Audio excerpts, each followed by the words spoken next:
하나님의 구속사를 보여주는 이스라엘의 7대절기 가운데 6월절, 무교절, 초실절, 오순절, 이 봄에 지키는 절기는 예수님의 초림 사건을 예표하고 있습니다. 해봅시다. 초림 사건을 예표하고 있다. 이 절기, 7대절기 자체가 예수님의 구속사를 보여주는 하나의 예표다. 그림자와 같은 것이다 라고 이해하시면 될 것 같습니다. 6월절은 예수님의 무슨 사건? 십자가의 사건. 그리고 무교절은 누룩 없는 떡인데 죄 없는 예수님이 무덤에 안치되신 사건. 그리고 초실절은 부활의 첫 열매 되신 예수님의 부활절 사건. 그리고 오순절은 성령 강림 사건을 예표하고 있습니다. 이때부터 은혜의 시대가 시작이 된 겁니다.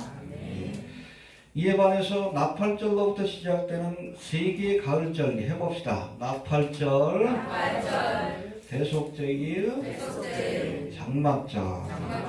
이게 7대절기 나팔절부터 시작되는 가을절기인데 이 가을절기는 장차 일어날, 아직 성취가 되진 않았지만 앞으로 성취될 재림의 사건과 그렇게 연관된 그런 절기다라고 보시면 됩니다.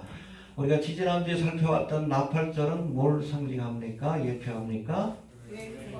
하나님의 나팔소리. 나팔소리와 함께 우리가 이제 공중으로 들림받고 혼인잔치에 참여하게 될 줄로 그렇게 믿습니다. 이때까지가 교회 시대예요. 알겠습니까? 교회 시대는 오순절로부터 나팔절까지. 이해가 되십니까? 근데 이 시기는 본격적인 추수의 시기이기도 합니다. 보라 지금은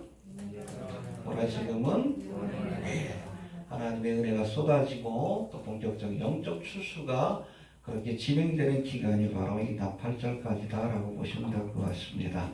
이 나팔절은 교회 휴거의 사건을, 그리고 대속제일은 뭡니까?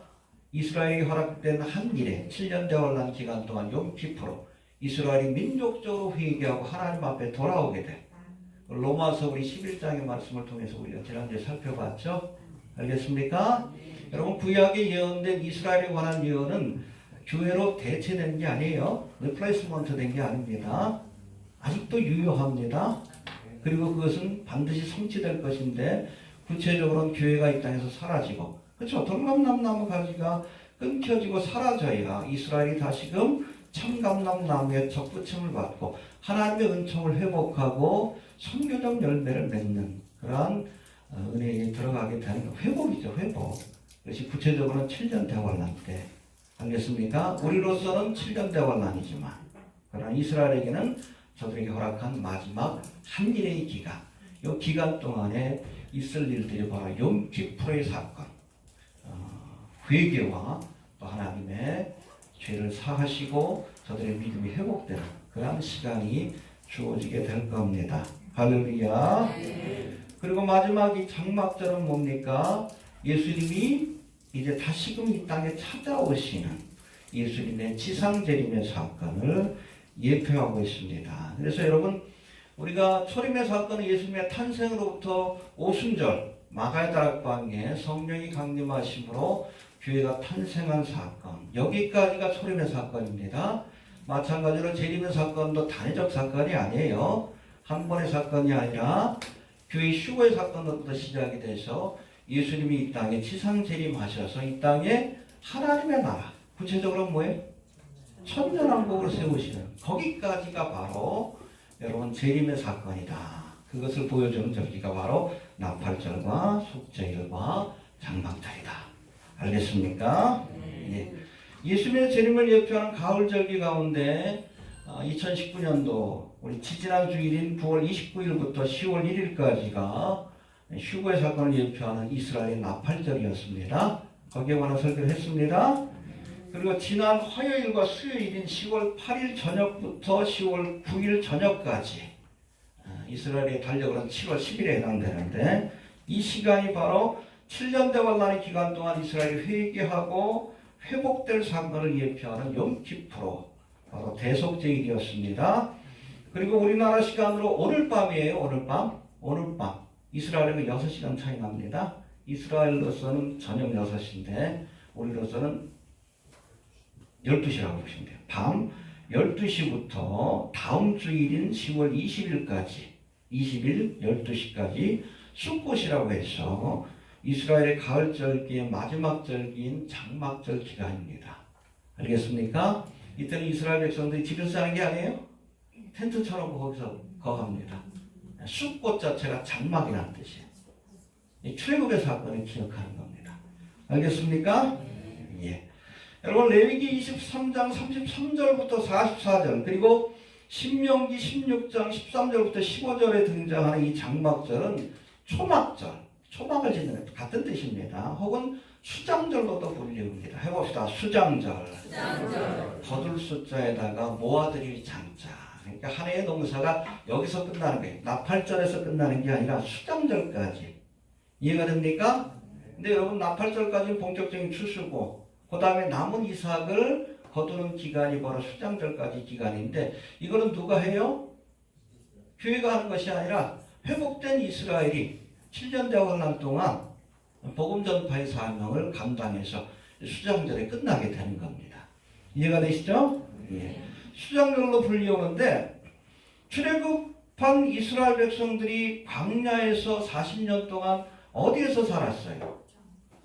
장막, 초막에서 살았어요. 텐트에서 살았어요. 텐트에서 생활하는 것을 기념하는 절기가 바로 이 장막절이다. 또 이 기간 동안에 광야 40년 동안 특별히 광야길을 걷던 이스라엘 백성들과 하나님이 함께 하셨습니다. 낮에는 밤에는 정확하게 구름길이에요. 구름 가운데 불이 올라왔다고 했어요. 할렐루야. 낮에는 구름 기둥으로 해야 인도해야 잘 보이죠. 그리고 그늘을 만들어 주신 거예요. 광야에. 여러분 사막은 습도가 거의 없기 때문에 그늘만 있으면 시원해요. 저도 성지순례 갔는데 그냥 로뎀나무 조그만 그냥 나무예요. 그냥 그 그늘에 들어가도 시원합니다. 햇볕만 피하면 시원해요. 습기가 없기 때문에. 밤에는 오히려 춥고. 그러니까 낮에는 구름 기둥으로 저들을 인도하시고 또 보호해 주신 겁니다. 그리고 밤에는 춥잖아. 구름 가운데 불이 올라왔다고 했어요. 불기둥으로. 밤에는 이 불기둥이 또 잘 보이지. 또 저들을 그렇게 따뜻하게 보호해 주시는 겁니다. 할렐루야. 그런데 광야길을 걸을 때 하나님께서 특별히 장막에 저들과 함께 머무셨어요.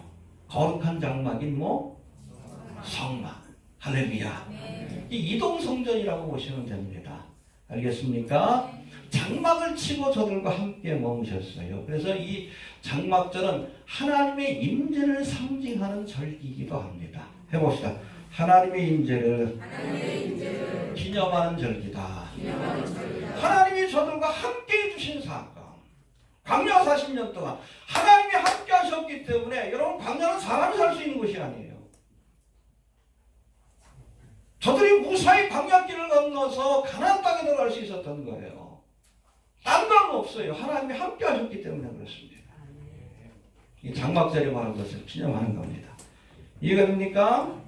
여러분 예수님의 초림을 설명하는 요한복음 1장 14절 너무나 유명합니다. 해봅시다. 말씀이 육신이 되어 우리 가운데 거하시매 우리가 그 영광을 보니 아버지의 독생자의 영광이요 은혜와 진리가 충만하더라. 할렐루야. 성탄절의 사건을 이렇게 표현합니다. 요한복음 1장 16절에 보면 말씀이 육신이 되어 우리 가운데 거하매 하나님이 로고스 대신 말씀 대신 하나님이 육신의 몸을 입고 우리 가운데 거하심에 우리가 그 영광을 보니 아버지의 독생자 바로 예수님이셨다. 할렐루야. 여러분 거하심이라는 단어가 나와요. 해봅시다. 말씀이 육신이 되어 우리 가운데 거하심에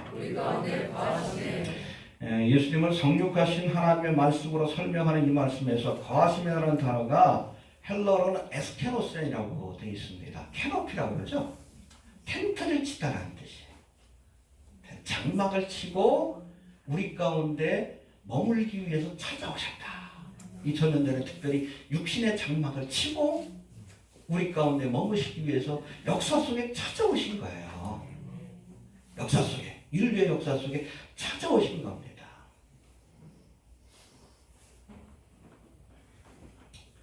예수님의 초림 사건을 바로 장막절의 사건으로 비유한 거예요. 그렇죠? 광야길을 올 때 하나님께서 장막을 치고 찾아오신 것처럼 육신의 장막을 치고 예수님이 찾아오신 사건. 이게 바로 초림의 사건입니다. 이 초림의 사건뿐 아니라 여러분 예수님이 다시 오시는 사건, 이것도 다시 오시는 거예요. 재림. 이 재림의 사건도 장막절의 사건으로 그렇게 비교하고 있는 겁니다. 알겠습니까? 여러분 예수님께서 재림하신 것은 우리와 함께하기 위해서 이 땅에 찾아오는 사건, 2000년 전하고 똑같아요. 인간의 역사 속에 찾아오셔서 1000년의 기간 동안 메시아 왕국을 보여주는 사건이 바로 재림의 사건이고, 그것을 예표하는 것이 바로 장막절이에요. 이해가 되십니까? 예. 이제는 요한계시록 19장과 20장에 기록되어 있는 이 장막절의 사건, 즉 예수님이 이 땅에 찾아오시는 지상재림과 또 그 후에 펼치시게 될 천년 왕국에 관한 말씀을 우리가 하나씩 살피면서 우리가 장막절의 의미를 다시 한번 되새겨 볼 수 있게 되길 바랍니다. 장막절의 은혜가 임하길 바랍니다. 먼저 우리 19장의 말씀을 봅니다. 지상재림에 관한 것인데, 여러분 제가 설명한 것처럼 초림의 주님은 죄인을 구원하기 위해서 오셨습니다. 해봅시다. 죄인을 구원하기 위해 오셨다. 정죄하고 심판하기 위해서가 아니라 죄인을 구원하기 위해서 테텔레스다, 십자가에서 대속의 사역을 완성하신 거예요. 할렐루야. 그러나 여러분 죄인의 주님은 죄인을 구원하시기 위해서가 아니라 죄인들을 심판하기 위해서 오십니다. 그게 바로 요한계시록 19장에 나와 있어요. 십자가에서 대속의 사역을 완성하시고 2000년 동안 저들을 인내하고 참고 기다려 주셨어요. 뭐 하기를? 회개하고 하나님의 자녀가 되기를. 네, 끝까지 주님의 말씀을 거역하고 회개를 거부한 죄인들을 심판하기 위해서 주님께서 다시 오신다는 것을 우리가 기억할 수 있게 되길 바랍니다. 요한계시록 우리가 이 본문의 말씀이 바로 이 세상을 심판하기 위해 끝까지 주님의 복음을 거부하고 하나님을 대적하는 그런 세상을 심판하기 위해 오시는 예수님의 모습, 재림의 모습, 아주 무서운 모습으로 오십니다. 영광스러운 모습으로 오셔요. 초림 때는 초라하고 아주 낮은 모습으로 오셨지만 이 재림의 주님에 관한 묘사의 말씀이 있는데 한 구절 한 구절씩 우리 한번 살펴봅시다. 먼저 11절 봅시다. 시작. 또 내가 하늘에 열린 것을 보니 보라 백마가 장자가 있으니 그 이름은 진실과 진실이라 그의 공의로 심판하면서 오더라. 해봅시다. 백마를 타고 오신다. 백마를 타고 오신다. 초림의 주님은 뭘 타고 오셨어요? 나귀를 타고 입성하셨지. 겸손의 상징입니다. 섬기러 오셨으니까. 십자가를 지기 위해서. 그러나 재림의 주님은 백마. 여러분 이건 정복자 혹은 승리자를 상징하는 표현이에요. 로마의 이 장군들이 전쟁에서 승리하고 나면 백마를 타고 로마로 입성을 합니다. 승리자, 정복자의 모습으로 재림의 주님이 다시 오신다는 것을 여러분 기억할 수 있게 되기를 바랍니다. 세상을 심판하기 위해서. 믿습니까? 또 그 이름이 충신과 진실이라고 했습니다. 해봅시다. 그 이름이 충신과 진실이라. 이 충실과 진실이란 여기에 해당된 히브리어가 바로 아멘이에요. 하나님의 뜻을 아멘하기 위해서, 이루시기 위해서. 물론 초림의 때도 하나님의 뜻을 이루기 위해, 세상을 구원하는 하나님의 뜻을 이루기 위해, 십자가를 지라 하신 하나님의 뜻을 이루기 위해, 재림의 주님도 하나님의 뜻을, 세상을 심판하라 하시는 하나님의 뜻을 이루기 위해, 하나님의 뜻을 이루기 위해 오십니다. 네. 마지막 때 하나님의 뜻은 하나님의 은혜를 거부하는 자들을 심판하신 것이 하나님의 뜻이에요. 이미 심판이 시작된 것 같아요. 교회 안에서 알곡과 가지를 나누는 심판을 시작하셨습니다. 배도의 길을 가지 마셔요. 끝까지 주님의 진리의 말씀을 붙들고 예수님만 바라볼 수 있게 되길 바랍니다. 아멘으로 오십니다. 하나님의 뜻을 이루기 위해. 그 다음에 두 번째 12절 봅시다. 시작.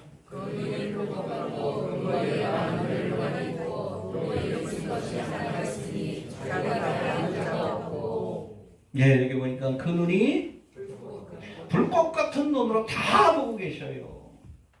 사람들의 눈은 속일 수 있어도 주님의 눈은 속일 수가 없습니다. 빨리 회개해야 돼.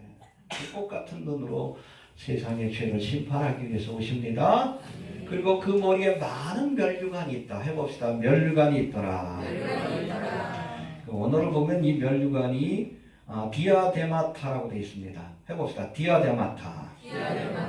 여러분 헬라어로 보면 이 면류관이 두 종류가 있어요. 스테파노스라는 면류관과 디아데마타라는 면류관인데, 스테파노스는 승리자에게 주시는 면류관입니다. 올림픽에서 이기게 되면 뭘 씌워줘요? 월계관. 근데 이건 일시적인 거예요. 이건 화관입니다. 금방 시들어버리고 금방 사라져요. 스테파노스, 일시적인 겁니다. 승자에게 주시는 스테파노스가 있는가 하면, 디아데마타는 이거는 권세자에게 주시는 면류관이에요. 황금으로 만들고 보석으로 다 구입. 영원한 권세를 가지고 여러분 이 땅에 오신다는 것을 기억할 수 있게 되길 바랍니다. 아멘. 세상을 다스리는 권세를 가지고. 할렐루야. 예. 또 보니까 또 이름 쓴 것 하나가 있으니 자기밖에 아는 자가 없다. 해봅시다. 이름 쓴 것이 하나가 있으니 자기밖에 아는 자가 없다. 여러분 이사야 9장 6절에도 보면 예수님의 이름 가운데 뭐 여러 가지 이름들이 소개되어 있는데 그 중에 하나가 기묘자입니다. 해봅시다. 기묘자. 무슨 뜻이야? 모르겠다요. 원더풀. 또 모르겠다는 뜻입니다. 여러분 이름이라는 것은 그 사람의 인격과 삶을 보여주는 거예요. 그러니까 예수님께서도 또 성부에도 보면 하나님께서 이름을 바꿔주시잖아요. 그 인격과 삶이 변화되었다. 아브라함을 아브라함으로, 사례를 사라로, 야곱을 이스라엘로, 그래서 시몬을 베드로로. 그 인격과 삶이 변화됐다는 거예요. 근데 예수님의 이름을 알 수가 없다고 했어요. 우리가 주님에 대해서 우리가 어느 정도 알 수 있지만 모든 것들을 우리가 알 수는 없다는 뜻이에요. 기묘자가 되십니다. 이해가 됩니까? 예. 그 다음에 13절 예수님의 모습 다시 한번 봅니다. 13절 시작.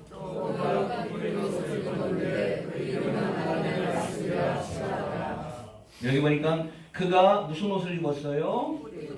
이건 예수님이 흘리신 피라기보다는 심판의 과정에서 그렇게 피가 묻은 것을 의미합니다.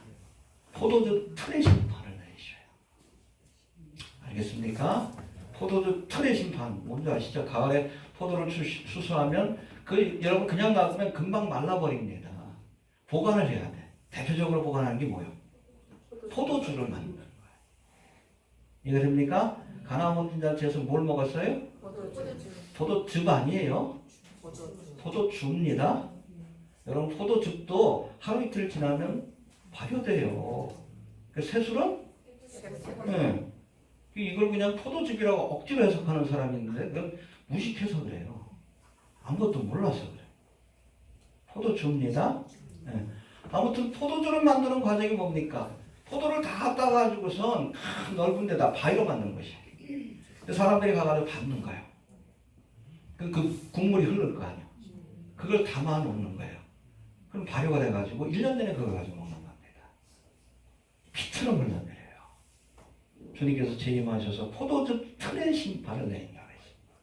아예 밟아버리시는 겁니다. 무기도 언덕의 무기. 포도즙 틀이죠. 하나님을 대적하는 자들을 밟아서 1600 스타디온까지 말굴레이까지 그 피가 그렇게 찼다라고 성경은 말씀합니다. 무섭고 준엄한 심판이 내려집니다. 여러분 하나님은 은혜와 자비가 많으신 분이에요. 그러나 심판을 내리실 때는 무섭고 준엄한 심판을 내리십니다. 은혜를 베푸실 때 회개해야 돼. 호호 할아버지 아니에요. 하나님은 무서운 분이에요. 공의 하나님이십니다. 사람으로 대할 때 회개해야 합니다. 이해가 됩니까? 네. 피 뿌린 옷을 입었다 그랬고 또 그 이름은 하나님의 말씀이라. 해봅시다. 그 이름은 하나님의 말씀이라. 앞서 우리가 살펴봤던 요한복음 1장 14절에서도 예수님을 성육하신 하나님의 말씀으로 표현합니다. 할렐루야. 예수님은 말씀입니다. 그러니까 예수님을 믿는 건 곧 말씀을 믿는 거예요. 예수님을 믿는다 하면서 말씀에 순종한다? 가짜예요. 가이사의 것은? 하나님의 것은? 정교 분리의 원칙을 예수님이 분명히 하셨어요. 공생 기간 동안에 정치에 관여 안 했습니다. 따라가야지. 그게 예수의 제자지. 예수를 믿는 거고. 안 그러면 가짜들이에요. 정광훈이, 장정동이, 정동수, 태극기 집회한다면서 정치에 눈 뻘건 사람들 가짜요. 예수님의 제자가 아니에요. 가룟유다의 제자지. 열심당원들이지. 지옥 갑니다. 예수를 안 믿기 때문에. 말씀을 안 믿잖아. 자기 생각을 믿고 이데올로기를 믿지. 정치적인 변혁을 통해서 이 땅에 하나님의 나라를 세우겠다. 그게 여러분 바로 정치신학이고 대표적인 것이 뭐예요? 로마 카톨릭이 그걸 주장하는 거예요. 로마 카톨릭이 뭡니까? 로마의 정치와 기독교가 야합한 거예요. 어거스틴의 여러분 하나님의 도성이 뭐예요? 그게 후천전설이에요. 로마 카톨릭을 통해서 이 땅에 하나님의 나라를 만들자. 정치와 권력이 하나가 되어가지고 교황이 권세를 갖고 이단이라고 그러잖아. 태극기 집회 나가 있는 사람들 똑같은 그 무리들이요. 똑같은 사상이에요. 이단들이에요. 로마 카톨릭하고 똑같은 무리들이에요. 세상의 정치가 하나님의 나라를 이룰 수 있다면 예수님이 오실 이유가 없는 거예요. 우리가 만들면 되지. 그런 주장이 바로 로마 카톨릭이에요. 태극기 집회 나가는 자들이고 저들은 이단의 무리들이에요. 말씀을 믿지 않기 때문에 그들은 다른 신앙을 가진 사람이 아니에요. 예수 믿는 사람들이 아니에요. 예수는 말씀이라고 했는데 예수 믿으세요. 그래야 구원 받습니다. 말씀을 믿으세요. 왜 내 생각을 믿어? 왜 정치가의 말을 믿고 왜 사상으로 미혹하는 자들의 말을 믿습니까? 하나님의 말씀을 믿어야지. 가짜들이에요. 잘 믿는 줄 알고 나중에 결국에는 주님 앞에 버림받고 나서 후회할 거예요. 뭐가 잘못됐는지도 모르고. 예수 믿으세요. 말씀을 믿으세요. 내 생각을 믿지 마시고 세상의 철학과 사상을 믿지 마시고 예수 믿어야 구원 받습니다. 저 사람들은 예수를 안 믿으니까 구원 못 받아요.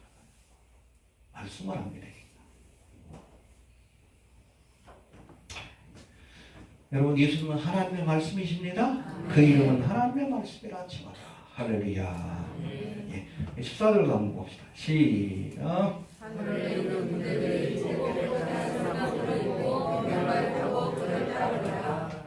예, 세마포를 입은 하늘의 군대가 누굴까? 어떤 학자는 성도들이라고 하기도 하고 또 어떤 학자는 천사들이라고 하는 주장도 있는데 이 둘이 다 합쳐진 것이다라고 보면 될 것 같아요. 우리 7년 동안 전에 휴거된 성도들과 거룩한 자들과 함께 내려온다고 했으니까 그리고 천군 천사를 대동하고 주님께서 재림하실 겁니다. 어디에? 감람산이에요. 알겠습니까? 서울에 오시는 게 아니에요. 뉴욕이 아니에요. 감람산. 내가 올라간 대로 다시 오리라. 할렐루야. 재림하실 겁니다. 근데 흥미로운 것은 이들이 세마포를 입고 또 백마를 타고 예수님을 따라가지만, 그렇죠? 재미있는 것은 그들의 손에는 무기가 없어. 그렇죠? 예수님을 대적하는 무리를 심판하기 위해서 오는데 그들의 손에는 무기가 없어. 누구만 싸우셔? 예수님이 홀로 저들을 물리치시는 겁니다. 무기도 영도의 무리다. 이해가 됩니까? 네. 상대가 안 됩니다. 예수님 혼자 싸우셔도 다 물리칠 수 있는 거예요. 이해가 됩니까? 네. 어떻게 물리칩니까? 15절에 나와 있어요. 시작.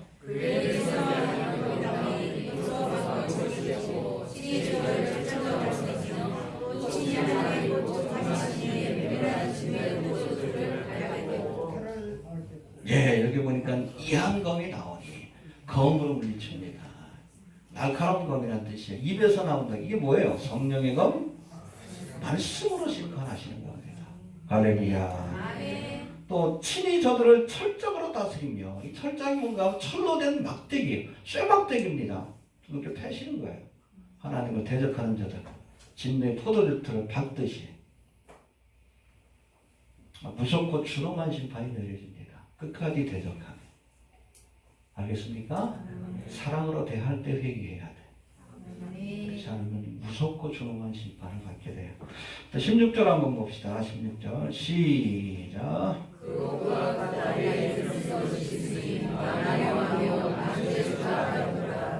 예, 만왕의 왕으로서, 만주의 주로서. 구약에서는 하나님을 이렇게 칭하기도 합니다. 어떤 세상을 통치하고 다스리기 위해서. 할렐루야. 모든 왕들 가운데 왕이십니다. 예, 교육을 다스리십니다. 그것이 바로 천국이요. 적그리스도가 다스리면 지옥이에요. 루시퍼가 다스리면. 예수님이 다스려야 천국이 되는 거예요.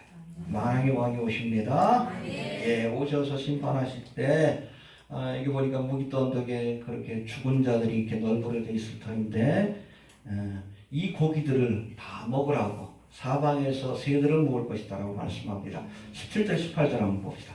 시작. 또 내가 보낸 한 천사가 하늘에서 중생하는 모든 새를 가며 그곳으로 제사장을 와서 하늘은 천지에 모여 왕들과 전쟁들과 상ገብ들과 말들과 끝들과 자연들이나 들이나 무엇에서도 모든 자들을 모여라. 예, 여러분 7년 동안에 우리 요한계시록 쭉 강의하다 보면은 마지막 때에 적그리스도가 동방의 왕들을 동원해서 예수님을 대적하기 위해 군대를 모아요.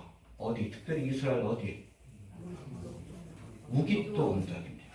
하마겟돈. 하가 언덕이라는 뜻이에요. 마겟돈. 무기또라는 뜻입니다. 가바스의 성수대. 그냥 평지입니다. 평지인데 야투막한 언덕이에요. 여기는 예비군 훈련장처럼 이렇게 야투막한 언덕인데 고대로부터 거기에 수많은 전쟁이 있었어요. 왜냐하면 전략적인 요충지이기 때문에. 마지막 전쟁이 거기 벌어지는 거예요. 아주 곡창지대거든요. 호남평야처럼. 수억의 대군들을 거기다 집결시켜도 될 만큼 넓은 땅입니다. 거기가 바로 이스라엘의 곡창지대인데 그곳에서 밀을 재배해가지고 이스라엘 전체가 다 먹는다고 해요. 그곳에 하나님께서 이 동방의 군대, 아마 그 대한민국 군대들도 동원될 것 같아요. 네. 동방의 군대들이 모여서 주님을 대적하기 위해서 모였다가 여기에는 포도주 틀에 아주 준엄한 심판을 받게 될 것이다. 그리고 그 시신들을 새들이 와서 먹게 할 것이다. 라고 말씀합니다.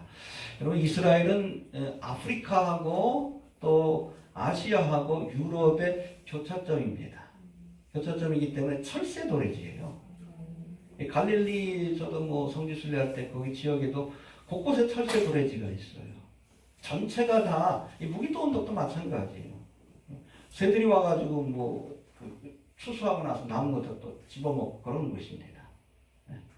여기에 하나님께서 야마겟돈 전쟁에 그렇게 패한 자들, 왕과 장군들의 시신을 널브러지게 하시고 독수리들로 하여금 그것을 먹게 할 것이다.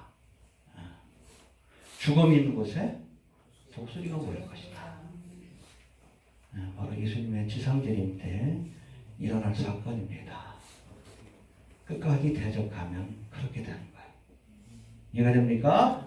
예, 그리고 19절, 20절에는 이렇게 하나님을 대적하는 일에 앞장섰던 짐승, 적그리스도와 거짓 선지자, 땅에서 올라온 짐승과 바다에서 올라온 짐승에 관한 저들의 운명에 관한 말씀이 나오는데 19절, 20절을 봅시다. 시작. 또 내가 보매 그 짐승과 땅의 이름들과 그 군대들이 모여 그 말하는 자와 그의 군대로 더불어 전쟁을 일으켜 하라. 짐승이 잡히고 그 앞에서 전쟁하는 모든 천사들과 잡혔으니 이는 짐승의 뿔을 받고 우리의 우상에게 경배하는 자들을 지속적으로 가져가라. 이들이 산채로 여호와를 부르는 곳에 존재하고. 예, 그렇죠. 동방의 왕들을 이렇게 직결시켜가지고 재림하시는 예수님을 대적하려고 하다가 비참하게 패한 이 짐승과 거짓 선지자, 그렇죠?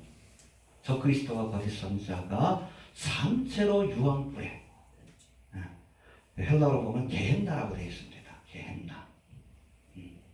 지옥불에 던질 것이다 라고 그렇게 말씀합니다. 할렐루야. 이 게헨나가 뭔가 하면 원래는 그 흰놈의 골짜기, 정확하게는 흰놈의 아들의 골짜기라고 되어 있습니다. 이스라엘에 보면 골짜기가 두 개가 있어요. 여러분, 예루살렘은 산입니다. 그러니까 주변에 골짜기예요. 산이 있는데 동쪽에는 기드론 골짜기가 있습니다. 기드론 골짜기를 통과하면 여기가 또 하나의 산이 나오는데 감람산이에요.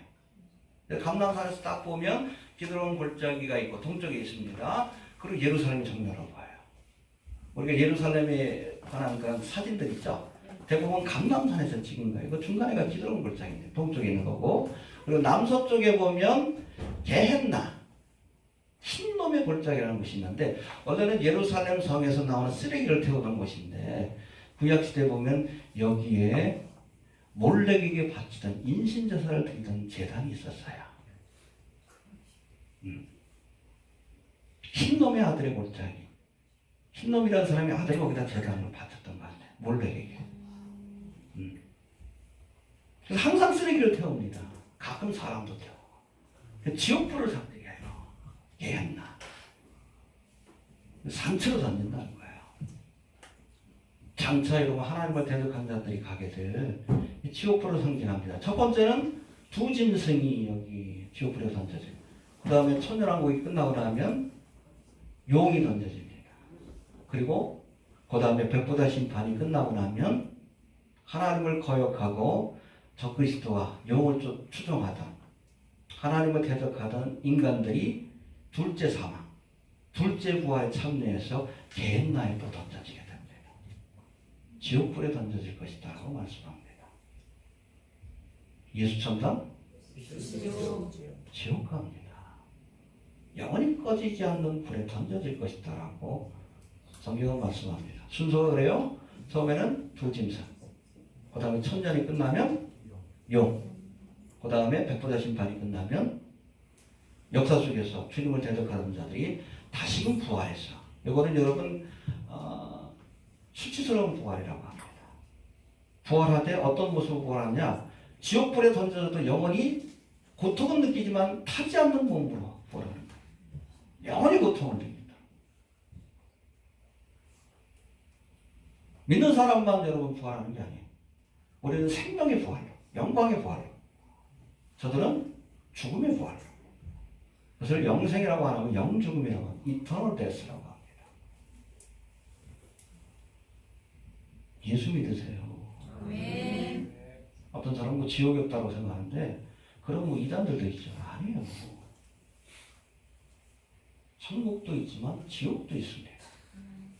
원래 여러분 이 지옥은 사람들에게 심판하기 위해서, 사람들을 가두기 위해서 만든 것이 아니에요. 하나님을 대적하던 이 루시퍼와 그 추종하는 악한 영들을 가두기 위해서 이 게헨나, 지옥을 만든 거예요. 근데 어리석은 인생들이 이 땅에 사는 동안 만왕의 왕이신 주님을 쫓는 것이 아니라 사탄 마귀를 쫓아, 적그리스도를 쫓아가다 어디까지? 게헨나까지 쫓아가는 거예요. 간단해요. 이 땅에서 열심히 우리가 하나님을 바라보고 예수님을 쫓아가다 보면 가다가 주님이 가시는 천국까지 가는 거예요. 근데 이 땅에서 여러분 주님을 멀리하고 육체의 정욕을 따라 사탄 마귀의 그런 길을 쫓아가다 보면, 죄의 길로 쫓아가다 보면 가다가 결국에는 마귀가 가는, 사탄 마귀가 가는 지옥도 쫓아가는 거야. 내가 선택하고 그 결과도 내가 책임을 지는 거예요. 인간에게 자유의지를 주셨기 때문에. 예수를 믿고 천국 갈 건지 아니면 마귀를 쫓다가 지옥 갈 건지, 예수 천당 신기록이에요. 성경은 분명히 얘기합니다. 지옥은 있습니다. 구더기도 않단다 그랬어요. 고통은 영원하지만. 예수 믿으세요. 정말 지옥의 존재를 알면 순교할 수 있는 거예요. 순교는 잠깐 저거 하면 되잖아. 목이 잘려 죽던지 불에 타셔서 잠깐만 고통을 참으면 되는데, 예수님을 부인하면 그 고통이 있어가지고 영원히 우리가 게헨나에 떨어져가지고 영원히 고통을 당하는 거예요. 정말 천국을 알고 지옥을 하는 사람은 여러분 순교가 어렵지가 않은 거예요. 이해가 되십니까? 예.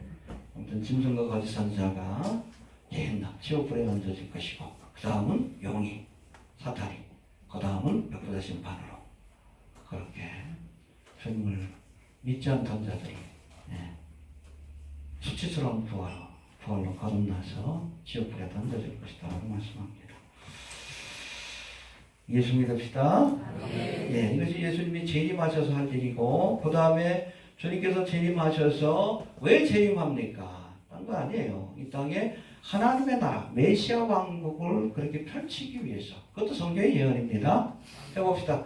메시아 왕국을 펼치기 위해 오시는 것이다. 그걸 구체적으로는 천년왕국이라고 얘기합니다. 다른 말로는 메시아 왕국. 여러분 20장 1절부터 10절까지가 바로 예수님의 지상재림 이후 이 땅에 펼쳐지게 될 천년왕국에 대한 말씀인데 예수님이 지상재림하시는 이유가 바로 이 땅에 주님이 통치하는 천국을 바로 천년왕국을 세우시기 위함입니다. 1차적으로 심판을 위한 것이고 그 다음은 이 땅에 주님의 나라를 여러분 세우시기 위함임을 기억할 수 있게 되길 바랍니다. 그런 의미에서 보면 이 천년왕국은 장막절의 궁극적인 목적입니다. 왜 오시는가? 이 땅에 주님이 통치하는 나라를 세우기 위한 겁니다. 할렐루야. 여러분 아담으로부터 지속되고 있는 지금까지의 역사가 문자적으로 계산하면 거의 6,000년 돼요.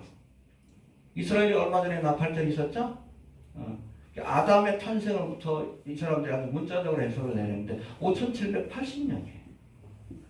지금이 올해가 아담력으로 5,780년. 거의 6,000년 가까이 됐죠? 그렇죠? 그러고 나서 이 천년의 기간은 뭡니까?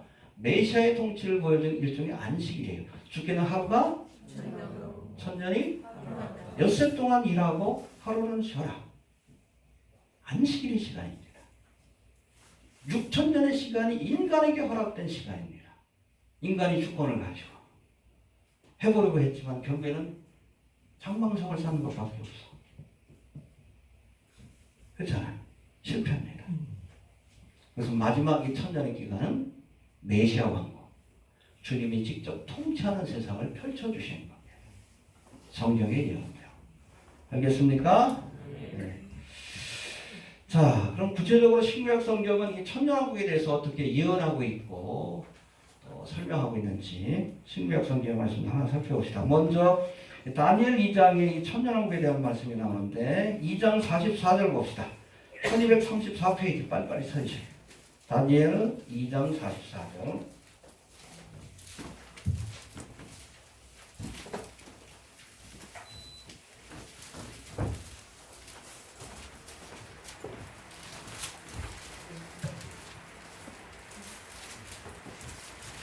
네, 여러분들 찾아내니까 빨리 찾읍시다. 시작.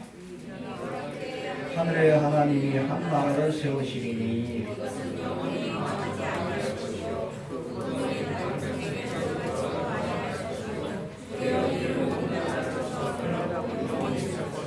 예, 이 열왕의 때 마지막 때 하나님께서 한 나라를 세우시리니 그게 바로 메시아 왕국입니다. 느부갓네살에게 보여준 환상이 있죠?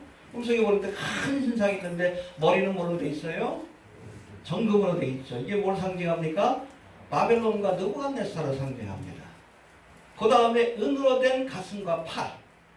이 바벨론이 멸망하고 나서 그 다음에 메데바사, 페르시아 제국이 펼쳐지게 되는데 이 바로 은으로 된 가슴과 팔이 페르시아 제국을 상징합니다.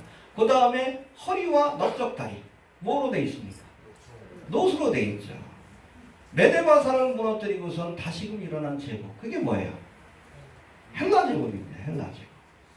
그리고 나서 이 종아리는 뭐로 되어 있습니까? 철로 된 종아리.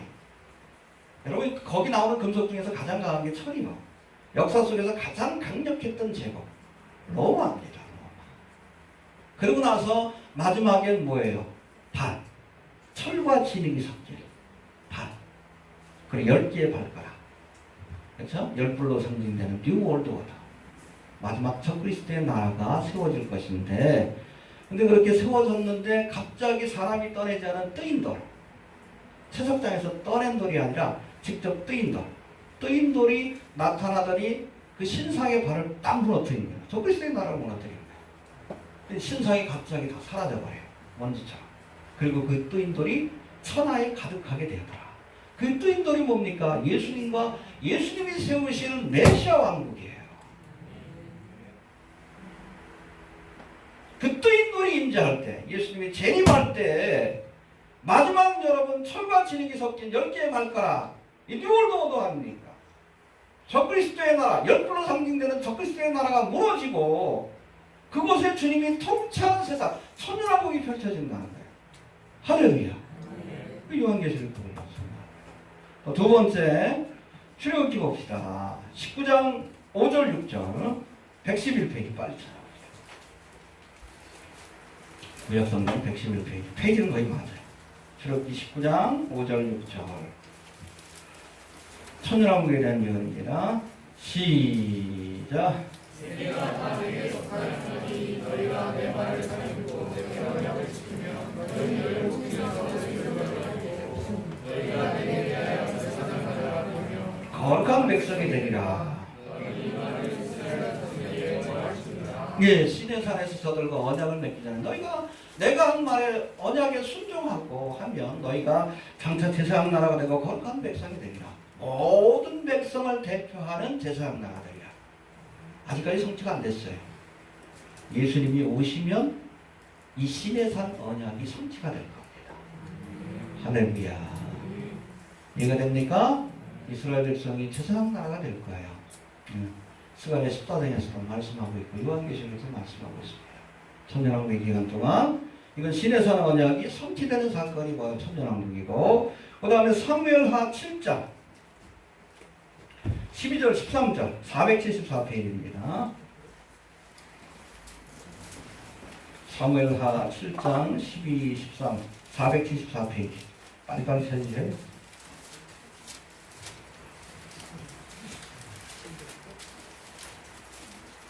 시작. 내 조상들과 함께 살 때에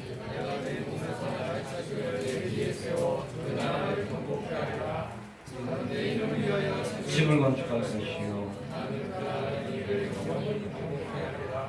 이게 뭔가 하면 사무엘하 6장에 보면 이 다윗이 기람 여아림에 있던 이 법궤를 여차 아무튼 어려운 과정을 통해서 예루살렘으로 그렇게 옮겨옵니다. 옮겨오고 나서 다윗이 하나님 앞에 자기의 소원을 얘기해.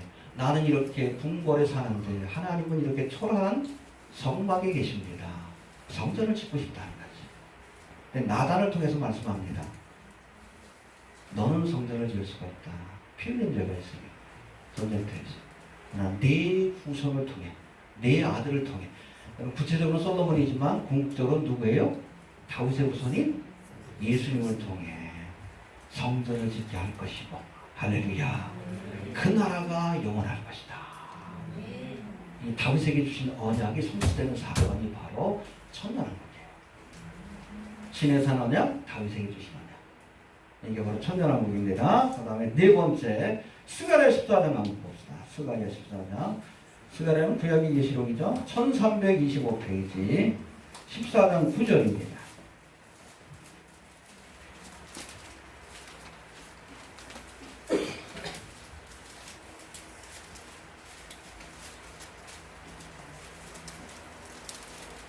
스가랴 14장 9절 1325페이지입니다. 페이지로 찾으셔야 돼요. 자, 시작. 천하의 왕이 되시니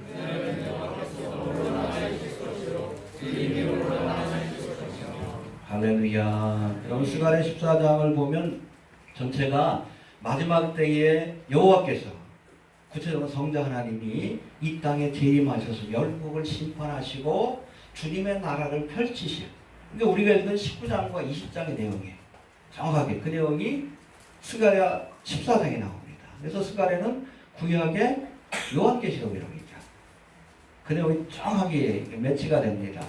오셔서 여호와께서 통치하시는 천하의 왕이 되셔서 성자 하나님이신 예수님이 세상을 통치하게 될 것이다. 이 스가랴의 예언이 성취되는 사건이라고 이렇게 보시면 됩니다. 할렐루야. 예, 그 다음에 이사야 11장의 말씀을 봅니다. 또 천년왕국에 관한 말씀인데 979페이지입니다. 979페이지 6절부터 9절. 너무나 잘 아는 말씀이죠. 찾아보고 갑시다.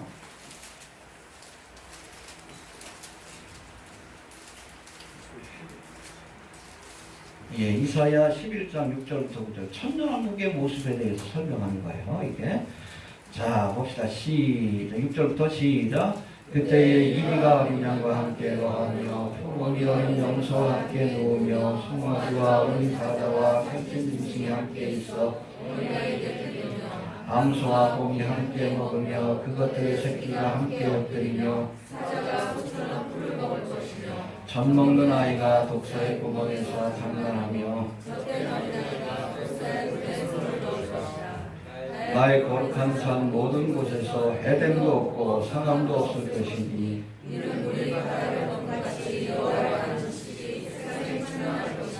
네, 그 독사의 어린이가 손 놓고 장난쳐도 사자가 풀을 먹고 그러니까 인간이 타락하기 전에 에덴 동산의 모습으로 회복되는 거예요. 주님께서 이 땅에 오시면 7년 대환란 동안 많이 망가졌잖아요.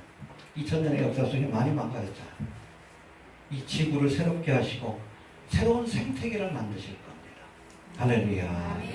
아마 뭐 멸종됐던 그 공룡도 다시금 등장할 수도 있어요. 애들이 사자하고 노는 거예요. 독사하고 노는 겁니다. 새로운 이코시스템. 에덴 동산과 같은 그런 환경으로 바뀌어져요. 할렐루야. 언제? 메시아와 천년왕국. 이해가 됩니까? 그래서 우리가 죄로 인해서 신라방 에덴 동산을 잃어버렸잖아요. 이건 복락원에 관한 비교합니다. 다시금 에덴 동산과 같은 낙원이 회복이 되는 겁니다. 천년왕국의 기간 동안 우리가 살고 있는 이거하고는 다릅니다. 다른 생태가 펼쳐져요. 알겠습니까? 사실은 인간의 생태가 두 번 망가졌죠. 인간이 범죄함으로 땅이 가시화문으로 변했죠.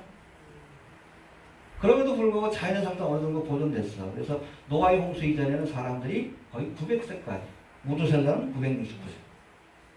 그런 자연의 환경이 보존되어 있었어요. 특별히 지구 위에 시중위층이 있어가지고 공룡이 살 수 있는, 인간들도 1000년 가까이 살 수 있는 그런 생태계가 유지가 됐습니다. 할렐루야. 그 생태계가 무너졌어요. 노아의 홍수 사건. 급격하게 사람의 생명이, 수명이 줄어들기 시작해. 그래서 1000년 가까이 살았는데 10분의 1로 줄잖아. 10분의 1. 인생이 70이요? 그렇죠. 10분의 1 이하로 줄어든 거예요. 생태계가 무너진 거예요. 그걸 언제 회복하시냐? 주님께서 지상 재림하셔서 천년왕국을 세우실 때에 이 무너진 파괴된 생태계를 다시금 회복시키는 거예요. 이사야서에 또 다른 말씀에 보면 100살에 죽은 사람이 저주받은 것이다. 그래서 사람의 수명이 나무와 같을 것이다. 수천 년을 살 수 있다는 거예요. 생태계가 복원이 됩니다. 네, 바로 천년왕국에 관한 예언의 말씀을 기억할 수 있게 되길 바랍니다. 그런가 하면 여러분 예수님이 주신 말씀 가운데서도 천년왕국에 대한 말씀이 나오는데 마태복음 6장 10절 찾지 않고도 아실 텐데 마태복음 6장 10절 주기도문이에요. 6장 10절 시작. 나의 마음이시며 예, Thy kingdom come. 주님의 나라가 임하길 바랍니다. 매일 기도하잖아. 여러분 하나님의 나라는 우리가 만들어가는 게 아니에요. 위로부터 내려오는 겁니다. 이 땅에 정적인 변혁을 통해서 하나님의 나라를 만들겠다. 그 이단들이요. 사람이 만들 수 있는 건 바벨탑밖에 없어요. 잘 만들어봤자 로마 카톨릭입니다. 뉴월드 오더밖에 없어요. 하나님의 나라는 임하는 겁니다. 주님이 오심으로 위로부터 오는 거예요. 나라 임하오세요. Thy kingdom come. 옷이 없어서. 기본적인 민족도 없는 자들이 무슨 예수를 믿는다고요? 예수님은 공생의 기간 동안에 정교분리 원칙을 제시하셨어요. 왜? 어차피 세상은 망할 거니까 장망석이에요. 하나님의 나라가 임해야 합니다. 그게 바로 천년왕국이에요. 메시아 왕국입니다. 할렐루야. 예. 결론적으로 천년왕국은 이스라엘에게 언약하셨던 메시아 왕국이 실현된다는 의미와 함께 또 교회 시대를 사는 성도들이 드린 매일같이 드리는 기도, 뜻이 하늘에서 이룬 것과 같이 땅에서 이루어지이다. 나라의 임하옵시며, 이 기도에 대한 응답이라는 것을 여러분 꼭 기억할 수 있게 되길 바랍니다. 이 기도를 하면서 천년왕국에 대한 믿음이 없다? 여러분 그건 가짜예요. 그냥 주문처럼 외우는 거지. 나라의 임하옵시며 천년왕국이 임하기를 기도하는 겁니다. 예. 그럼 천년왕국을 세우신 목적이 무엇인가? 여러분 천년왕국은 천년이란 한정된 시간 속에 이 땅에 펼쳐지는 왕국입니다. 영원한 나라가 아니에요. 천년왕국이 끝나고 나서 백보자 심판이 있고 그 다음에 새 하늘과 새 땅, 신천신지 새 예루살렘이 영원한 왕국입니다. 이해가 되시죠? 예. 오늘 본문이 기록된 계시록 20장과 이어지는 21장의 말씀에 보면 천년왕국이 끝나면 백보자 심판이 있을 것이고 그 후에는 구속받은 성도들을 위한 신천신지 새 예루살렘이 펼쳐지게 될 것이다 라고 말씀합니다. 이것도 새 예루살렘도 위로부터 내려오는 겁니다. 우리가 보다 하늘과 땅이 사라져요. 응? 불로서 사라집니다. 그리고선 새 하늘과 새 땅이 펼쳐지는데 그때 새 예루살렘이 위로부터 내려온다고 그랬어요. 이것도 하나님의 나라는 내려오는 거예요. 하나님 주시는 거지 우리가 만드는 게 아니요. 이처럼 천년왕국은 성도들이 얻게 될 궁극적인 하나님의 나라, 신천신지 새 예루살렘이 주어지기까지 존재하는 중간기적 기간이다. 그래서 인터미디에이트 피어리어드라고 이렇게 표현하는데 지상의 나라와 영원한 하나님의 나라의 하나의 가교, 다리 역할을 하는 것이 바로 천년왕국이다. 천년왕국의 기간이다. 그렇게 보시면 됩니다. 예. 이제는 예수님이 재림하셔서 곧바로 백보자 심판을 하지 아니하시고 천년왕국이라는 중간기적 기간을 거치는 이유가 무엇인지 두 가지로 요약할 수 있습니다. 먼저 이 천년왕국은 그리스도의 통치, 메시아의 통치를 온 세상에 공개적으로 보여주는 기간입니다. 주님이 다스리는 나라. 할렐루야. 바로 시내산 언약, 다윗의 언약, 또 다니엘, 스가랴, 이사야의 예언, 그리고 주기도문의 말씀이 성취되는 예언의 성취를 보여주는 기간입니다. 할렐루야. 예. 또 두 번째 천년왕국은 인간이 하나님을 대적하고 반역한 이유가 사탄의 유혹과 기만에 있는 것이 아니라 인간 스스로의 부패한 마음에서 기인한다는 것을 보여주는 기간입니다. 얼마나 우리가 타락되었는가. 여러분 천년왕국 기간 동안에도 사람들이 시집가고 장가갑니다. 7년 동안 통과한 사람들. 그래서 천년왕국이 끝날 때쯤이면 이 땅에 아마 수십억의 사람들이 또다시 살게 될 거예요. 저들은 어떤 환경 속에서 삽니까? 에덴 동산과 같은 환경 속에서. 미혹하는 자들도 없어. 왜? 사탄 마귀도 무적행에 갇혀 있습니다. 잠시 끝날 때쯤 풀어놓죠. 정말 저들이 진짜로 예수를 믿는지 아닌지를 확인하기 위해서. 그럼에도 불구하고 수많은 우리들이 이 사탄의 미혹에 유혹돼서 예수 그리스도를 그렇게 대적하다 하나님의 심판을 받고 그렇게 멸망이 일어날 것이다 라고 말씀합니다. 에덴 동산에서도 아담과 하와가 타락을 했어요. 천년왕국, 그야말로 동락원, 에덴 동산과 같은 환경이 펼쳐지고 예수님이 직접 통치하지만 그 가운데서도 타락하는 자들이 있을 것이다 라고 성경은 분명히 말씀합니다. 환경 탓하면 안 돼요. 인간의 죄성이 결국엔 우리를 범죄에도 인도한다는 겁니다. 팬들 얘기하죠. 우리가 선택하고 선택에 대한 책임도 우리가 지는 거예요. 이해가 됩니까? 인간의 죄성이 무엇인가를 보여주고 또 그 선택의 결과가 무엇인가를 보여주는 기간이 바로 천년왕국의 기간이다 라고 보시면 됩니다. 할렐루야. 예. 정리합니다. 이제 예수님이 재림하셔서 세상을 심판하시고 이 땅에 하나님의 나라 천년왕국을 세우실 겁니다. 할렐루야. 이 하나님의 나라는 인간들이 만들어내는 것이 아니라 위로부터 임하는 거예요. 예수님의 재림으로부터. 주님이 오셔서 통치하는 것이 하나님의 나라예요. 우리가 정치를 바꾸고 정치인을 바꾸고 황교안이 예수가 아니에요. 이해가 됩니까? 그 우상이지. 그거. 박근혜가 예수가 아니에요. 그렇게 너무 기대하지 마셔요. 문재인에 대해서 뭐 기대하는 사람들 많지만 별거 없잖아. 조국도 보니까 다 펼쳐보면 그렇잖아요. 불법은 아닌데도 온갖 편법을 써가지고 강남 특권, 강남 좌파라고 그러죠. 별거 없어요. 근데 젊은이들이 실망한 거죠. 유무죄 상관없이. 검찰들도 얼마나 좀 자기 권력을 지키기 위해서 눈이 뻘게 있잖아. 다 그런 놈들이야. 뭘 믿어요? 그렇다고 북한을 믿어? 일본을 믿어요? 미국을 믿어요? 예수를 믿어야지. 문재인은 믿을 것도 없어요. 실망도 하지 말고 기대도 하지 말라는 얘기예요. 어차피 우리는 나그네와 행인이요. 이방인들이에요. 그 믿음을 견지하지 않으면 우리가 상처받고 낙심하게 돼. 주님이 오셔야 합니다. 우리의 왕은 예수님이십니다. 그 믿음 우리가 다시 한번 되새겨보면서 하나님의 나라, 천년왕국에 대한 믿음과 소망을 새롭게 하는 그런 기간들이 되시길 바랍니다. 이번 주 내내 장막절의 의미로 생각하면서 또 요한계시록을 보면서 하나님의 나라에 대한 소망을 새롭게 하는 그런 시간들로 이렇게 삼아주시길 바랍니다. 마라나타의 믿음을 새롭게 합시다. 성경에 거쳐서 나팔절과 대속절과 장막절에 대해서 살펴봤는데 설교를 다시 한번 보면서 우리가 새롭게 하나님의 나라를 소망하는 시간이 되시길 바랍니다. 잠깐 기도합니다. 다 같이 동성 기도합니다.